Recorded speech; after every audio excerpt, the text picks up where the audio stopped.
Animator, I'm Zen, and I'm here to make your life a little bit easier in this crazy industry. The time has come to talk about the most important question animator can ask. IK or FK? Over a year ago, I made this chart explaining IK and FK choice and how to constrain props in a smart way.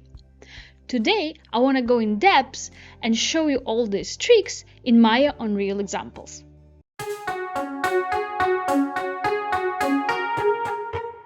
FK is a pendulum-like motion. In FK, the motion comes from the shoulder down to the elbow and to the wrist. So it works like a swinging animation that has a root in your shoulder. So you will be animating tree controllers. Now, IK is different. IK, the motion comes from the wrist. You will need to move the wrist to get your arcs. So this will be useful in different situations. Let's go to examples and see how we can use it. We got Tom here, and I have made him a basic walk cycle. And one arm we have in FK mode. You can see it has the arm, the elbow, the wrist. And IK has the wrist and it has the elbow. Let me just play it and you probably already see the big difference between IK and FK. So IK is kind of stuck in one place, right? It doesn't move, it does not create natural swing. While FK, you can clearly see that it already creates a small default arc. This is the main reason why all the time we use FK in walk cycles, is because it's just so much easier to create a nice swinging motion using FK versus IK. Because if you want to even create this tiny arc that we have here, you will need to put a lot of effort making keys one by one, while FK can create you a very simple, very fast arc quickly. So this is one of the major examples why you want to use FK in your walk cycle. And another cool thing, if you create your walk cycle in FK, you can actually make it very quickly in IK if for some reason you need an IK arms for your cycle. You can go to one of the frames, press key. So let's go to FK IK switch. I'm going to switch back to IK, and then I'm going to select the IK arm, and it's still selected, but we can't see it because it's on the next frame. And then I'm going to take the other way around. So we have an IK arm here, and then we have FK arm here. Let's choose FK arm. Then we're gonna wrist, of course, because we're connecting the wrist. And we're gonna choose IK arm. So FK chosen on one frame, IK chosen another frame. And then we're gonna go constrain. Usually you have maintain offset clicked. We want it off, and we'll snap it to the point origin of the parent. And if we click apply, something interesting happened. As you can see, IK perfectly now follows. This is an IK arm, but because we animate FK, so we snap the IK arm and parent it to FK wrist, and now we got an IK walk cycle too. And by adjusting this keys, you still gonna get the same in IK. Isn't it cool? And it's so much easier to get an arc. So this is a cool trick how to animate FK and IK in walk cycles, but do please animate NFK, it's so much easier. Let's go to another example of the idle animation. So here I have exactly the same idle animation I have created using FK and IK. So the body moves the same, the arms moves differently. So let's take a look on how many keys do we need here to create a very nice arc. I'm gonna turn on the motion trail, and here we go. See how nice FK arm just goes up and creates this lovely arc without much effort, because the arms are free, and by default if you just swing the arm from the shoulder, it will already give you a pretty decent arc. So now let's switch to this guy. Now you can clearly see I kept kind of the same amount of the keys for both of them. I can see even IK has one extra key, and the arc is just not there. It's just not there. You will have to add so many more adjustments to get the arc of IK correct, because IK is just so much more annoying to manipulate into a nicer animation compared to FK. And the same will come to the right arm of our guy here. If we lower this arm, right, so we want him to just have a simple idle animation of his arm just being down, and we can probably pose it a bit nicer than what I have here, because the arm of FK is just naturally kind of swings. It has a little bit of the motion. It doesn't feel very stuck. It will still kind of move along with the body. You can just add like a key or two for nice offset here, just to make it like look a little bit more natural. And that is it. It will have like a tiny bit of motion, and it will be such a faster and simpler way to animate compared to IK. Why do I say that? Is because if we even lower in the IK, you can already see that, oh man, it's like overstretched, and it's one of the problems that you can have with IK and you will never have with FK, is accidentally overstretching it or creating the pop, which is very common in IK. I'm not saying you can't do that, but if you want to try to do the idle animation using IK, you're going to have so many more keys and so many more minor adjustments. And the moment you try to pull the body left and right, for example, you need to adjust him to go a little bit, just a little bit more to the right side. Now let's see what's going to happen to IK if we do the same. Oh man, I have to move arms too now? No, thank you. I'll stick with FK. And another great tip, that you can always use FK for the light props like a piece of pizza or apple, or maybe even a cup, but as long as it doesn't come in contact with anything. You hold the pizza good, you try to eat that pizza, that's where you're gonna need an IK. And I will explain later why when we're gonna go to our IK part.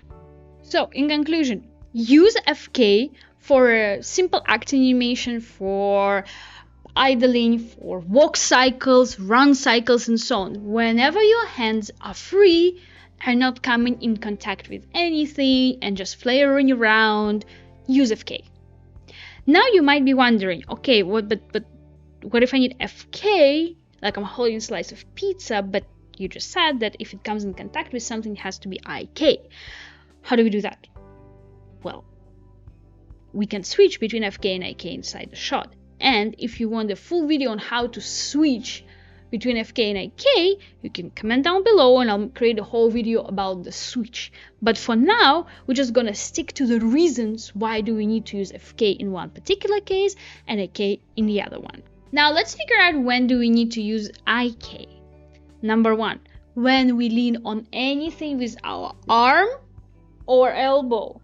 Any weight on your arm, you need an IK. Next, when the arm comes in contact with anything, your head, your chest, your body, someone else's body, a doorknob, anything, any contact pose that you will pivot around, you need an IK. When it's a heavy prop. Light props, FK okay. You're holding something like this, it can be FK. But if you're carrying something really heavy, it has to be IK. And if object is held by both hands, you need both hands to be IK to animate it nicely. Not one is FK, one is IK. Both gonna be IK if the object is held by two hands, even if it's a light one. Now, another thing that you need to know about IK is that IK has different follow/parent options. What do I mean by that? If you click on your IK arm, most of the time that option will be inside IK arm, but sometimes it could be like on some side controller, like look for maybe like a gear symbol or something, but most of the time in the IK arms you will find this thing called either parent or follow, and if you click on it you will see main, root, chest, head, and others. They are very, very useful. Do not neglect them. I'll show you how we use them. Now here I've set up a small scene where we're gonna go case by case and see how do we use IK in different situations. So let's go to our first case. Our arm is resting on the stool. So if we move the root controller, our arm should stay. Oh no, why? Why does it not stay? Well, we need to check the parent option. If the parent option is on the root, it will follow root instead of stacking in one place. So if you want the arm to stay in the same spot, you need to change it to main. That means it is following the main controller, this one. However, you can see the problem. The moment I switch between root and main, the arm flies away. So how do we keep the arm? What if you already posed it nicely and we don't want it to fly away? We can do a simple trick. We can constrain parent the arm. This time, please keep maintain offset so it doesn't fly away. Click apply, go to the arm, change it to the main, and delete constraint. But before you delete constraint, you see what just now happened? You have to press S. It remembers the new position of the constraint, so key, very important, and then only unconstrain. And now your arm has a parent of main, and if you move your root controller, it will stay on the stool and your character can easily lean on it and is not dependent on the body. Now, let's go to our case number 2. We have an object that's about to be held with 2 hands. We have a wheel, and we're gonna have both arms IK. As I said, if the object is held by 2 arms, it always has to be IK. So how do we constrain this? Well, the easiest way I think everybody would go here is just take the controller of the wheel, choose the controller of the arm, constrain, and constrain it again. So if we try to rotate the wheel, it works pretty well. However, I'm sure you have all run into this problem. If you take a look over here, if you want to rotate like a little bit wider motion for the wrists, you kind of get this ugly stretch, and also it kind of breaks the arm. This is not a natural position for the wrist when you rotate an object, right? So I'd highly suggest you, so instead of constraining your arms directly to the wheel, let's delete the constraints from the arms and constrain them to something else. Delete. Locators. You're gonna hear a lot about locators from me. Let's create 2 locators. I'm creating from my shelf, but if you don't know where they are in the create locator. If you hold shift control and click on it, it will add to your shelf, and you will also have them on your shelf. I'm gonna open the outliner, and I am gonna align them to my wrists quickly by using the parent method. I have showed this in my previous videos, so if you want to know about this method a little bit more in depth, I highly suggest you to check out my previous video. There you go. So fast way to get your locators to the right point. Now what you want to do, you want to place the locators at the rotation point, at the pivot point of the arm, because our arm is no longer going to be pivoted from this side, right? It will be pivoted from more over here, from the middle part where our fingers are. So this is exactly where I'm trying to place my locators to. This is pretty good. Now you can of course rename them. I put like one red, one blue, so I don't get confused. Rename them properly, don't be like me. Shift, select them both, and Control G. We unite them in one group, and we can call it like wheel hands. We're gonna take our wheel controller and make sure that our new group is now following that wheel controller. So we're gonna go to our constraint parent again, make sure the maintain offset is on, apply. So what did it do? You think kind of like really nothing. So right now, if we rotate the wheel, you will notice that our locators that are inside the group actually rotates with the wheel. Okay, but why do we need it? Because our locators are now going to be our best friends, who will be a middleman to animate our arms. Now let's take the red locator and take our red IK arm, and we press again to constrain. Okay, again, doesn't look like anything happened. Let's do the same quickly for the blue one and see the magic. Now, if I rotate, it looks like exactly the case that we did before. However, now you have these two guys as your middlemen. So if you are rotating your wheel like this, for example, we have this motion now, right? And you need to adjust your wrist, you can key your locator, and it perfectly rotates from where you need to rotate, because you kind of changed the pivot of the IK arm. And instead of like ugly choppy movement that you had before, you will get this lovely rotation with the wrist nicely following the object. And in the same you can do for your other arm. If the wrist looks a bit broken up as it rotates, you can just adjust it this way, so you'll get this supernatural way of moving your object or steering your wheel by adding this cool middleman called locators. So now steering the wheel will look very natural on your wrists, and it's a super quick and easy setup. I will leave you this chart on how to do this. It's from the same chart of IK and FK constraints on how to do this kind of setup for your arms, and we're going to use it again today for another case. Case number 3.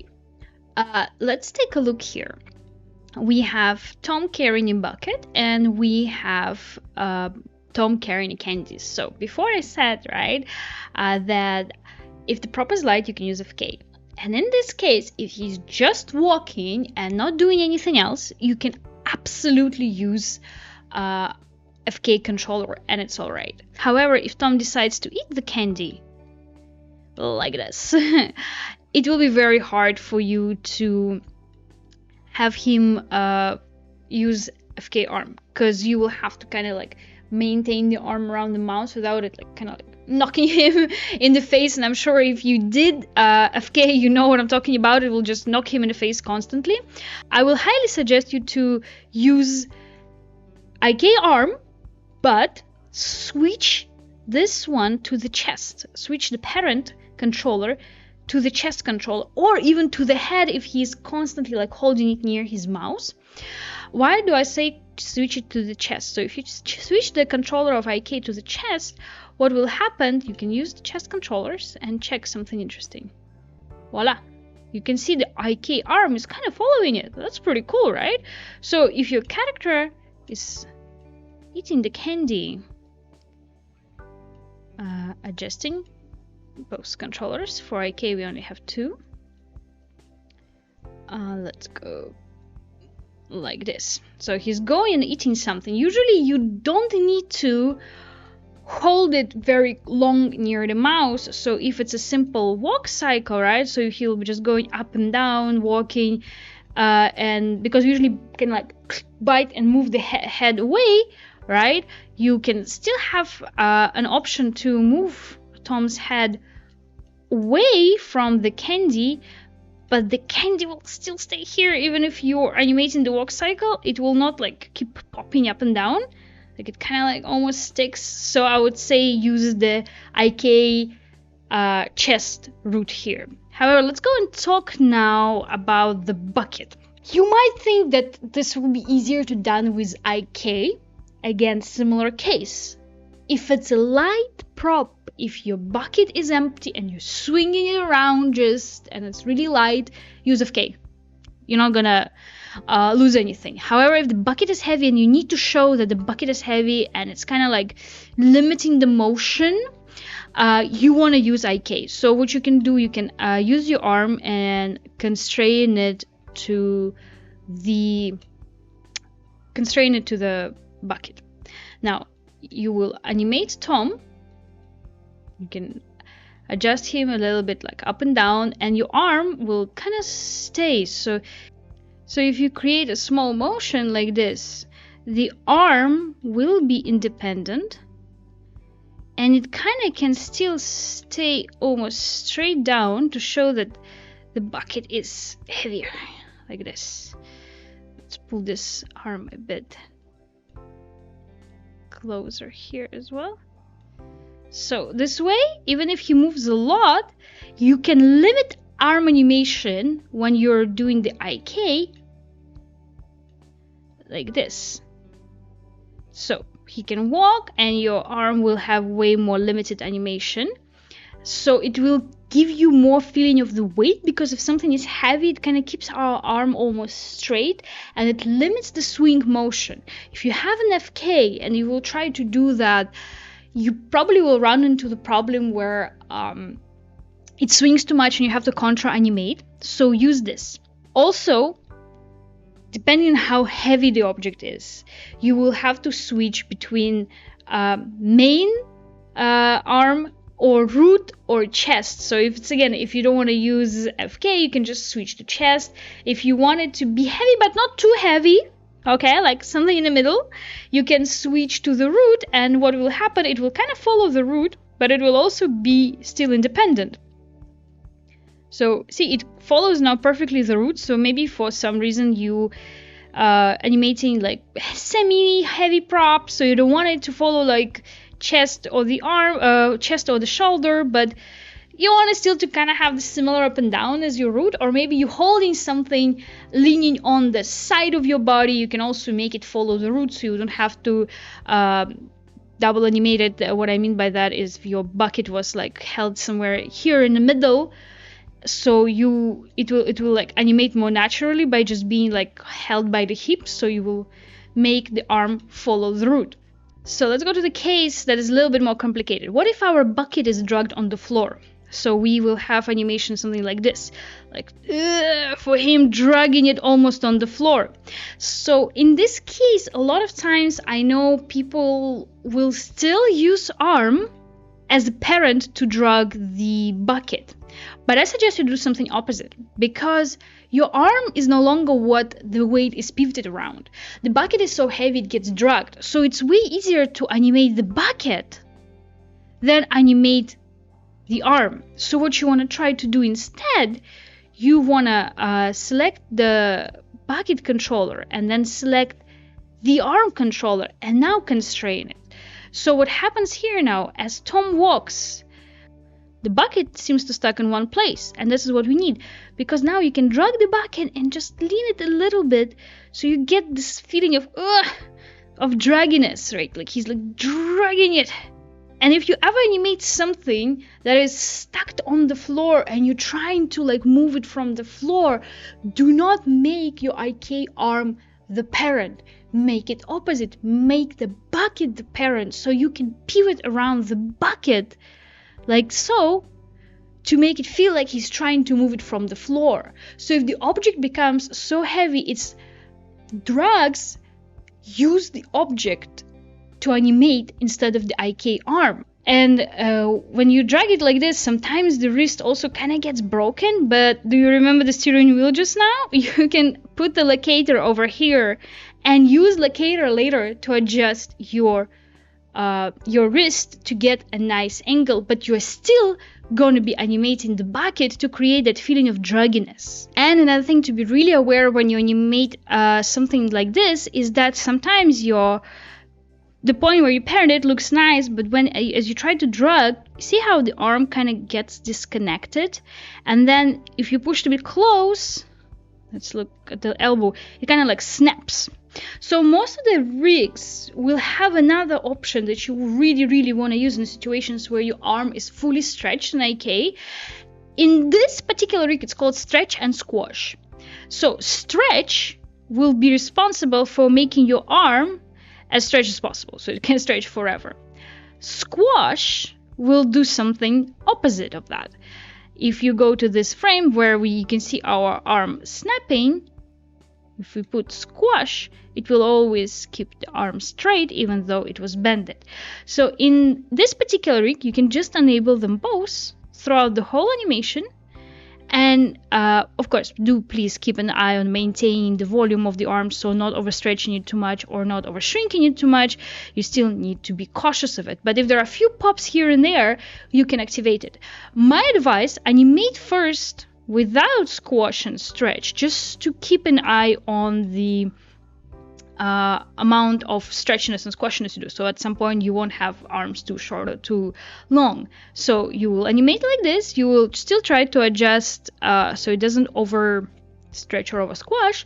And then only as a final pass you can turn it on so it prevents from popping. And a small remark, the control I just showed, the squash and stretch one, can be called different in different rigs. It can be called anti-pop or something else, so you'll have to manually toggle and see what does what. And small disclaimer, the attribute in the IK arm, follow or parent, is not always available in every rig. It will depend on the rig, and before you start your shot, before you commit to the rig you chose, check if it has those options. Maybe you don't need it in your shot and you will be okay animating without them.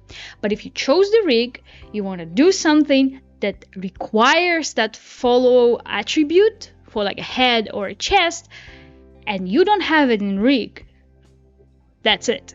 You have to always check the rig before you commit to it. Please keep that in mind, that not every rig will have that option. Search for good rigs. And to our last case for the day. Carrying the box, or heavy lifting, or carrying multiple props like this. Let's figure out how do we constrain stuff in this case. How do we constrain props to each other, and how do we constrain the boxes to Tom in order for him to walk with this. Okay, let's go one by one. First thing we want to figure out is how to constrain props to each other. I am using these rigs, but you can always have different rigs. And before, in my previous videos, I also mentioned it that you always want to have at least 2 controllers per prop, because one controller most probably going to use to constrain it to something, and then another one to animate the prop. The more the better. But 2 will do. Let's take a look here. So this is our main controller for the box, but we also have these small controllers. Let's take a look at them. They constrain quite interestingly that if I lift this one controller up, this one does not lift. And you can see that they have like their own hierarchies. So what I'm trying to find the one that is like the last one in hierarchy at least, or yeah, I think this is the last one in hierarchy, right? So if I move this controller, right, all of them move, and this controller does not affect any other, right? Makes sense? So this controller is very important. We want this controller to become a parent to this guy. Let's constrain it, and I'll show you why. So now if you manipulate any controller of the box, the top box follows. However, let's try to do the opposite. Let's just use the main controller and constrain it to another main controller. And we try to manipulate this. You probably already see where I'm going with this. If you just use main controllers constrained to main controllers, you kind of not going to be able to animate the prop when it's on its own. You want the top prop to follow the most child controller of the bottom prop. Let's do it again. Let's go to our most child controller, and we're gonna constrain. And now if you gonna animate any of these controllers to adjust later, the top box will always follow. And this is what we are looking for. So we're gonna do exactly the same here. Instead of using this controller to be parent of this controller, we want to find he's the most child controller. Hopefully it will be similar. Yeah, it looks like, yeah, it's this guy again on the same side. So we use the most child controller, and we constrained the most parent controller of a next prop. So now no matter which controller I move, the ball will follow. And now if I move this, so it's kind of like stacks on top of each other, and they all move together. So you always want to parent them in hierarchy. So it might be a bit confusing. You want the most child controller to be the parent of the main controller of the next prop in hierarchy. Again, the most child controller becomes the parent of the main controller of the next prop. And this way you create a hierarchy, and you will still be able to move the top prop individually, right? You will have the ability to move this prop, and you know that if you move the middle prop, the top prop will follow. It makes full sense.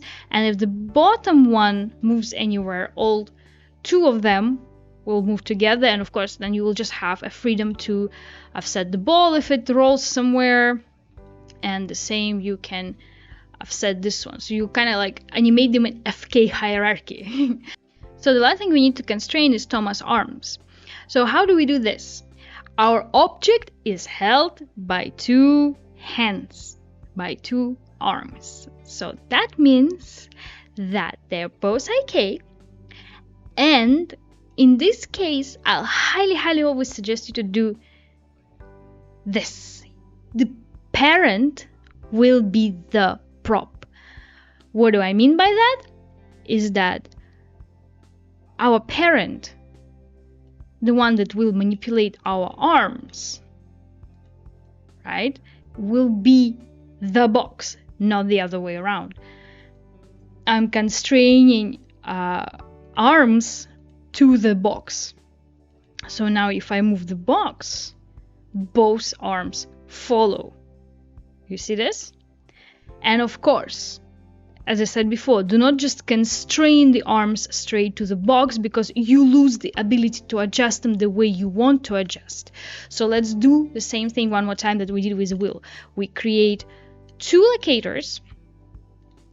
We align them with our arms by ticking off the maintain offset. First we select the parent, then we select the child, we click apply. So you can see the locator is here now, and it's constrained. You can remove the constraint, and you can push it again to the pivotal point from where your fingers will pivot. And we do the same for our second controller. Apply. Constraint is on the locator. We don't need it there. We delete it. This is delete constraint. If you don't know where the constraint delete is, it's under edit delete constraints. Again, I have put it on my shelf for easy access, and I'm moving it to where my fingers will pivot. 1 1. There we go. As usual, you can change it to blue arm and RARM.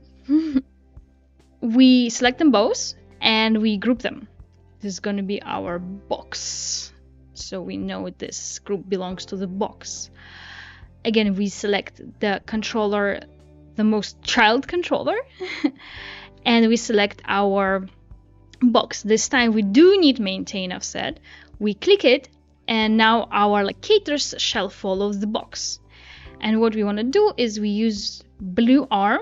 Now locator becomes a parent of the arm.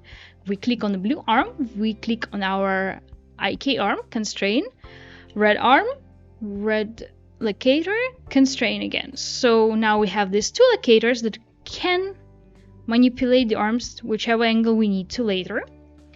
And it's perfectly following the box. And you create this kind of awesome hierarchy where it gives you so much flexibility with your animation. The last thing that I want to add to this method, if you are walking with this box, most probably you're going to face this problem because your main controller is kind of like independent, but the arms are now dependent on the box. So you really want the box to follow the character. It is your job as animator to understand the weight of the prop and which part of the body carries the most of the weight of that prop.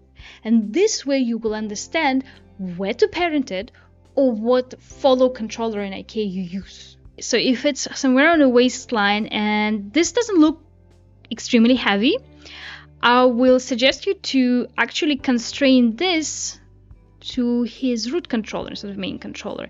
And this way it will follow much better, and you still have all of these controllers, whichever you fancy, that you can additionally animate as so to create extra bounce or extra weight, but your box will follow Tom perfectly.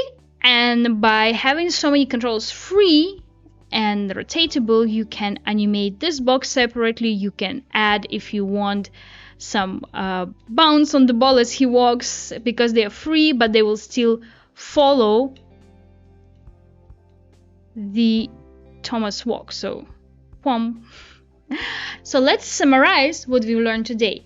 FK we use for free hands, for light props, for swinging pendulum animation. IK we use for heavy objects, for contact poses, for objects held by two arms, and that IK has different follow options or parent options. It could be connected to your head, it could be connected to your chest, could be connected to the root, or you can just set it to be a normal IK that follows the world coordinates. It's very useful, and do not neglect using it.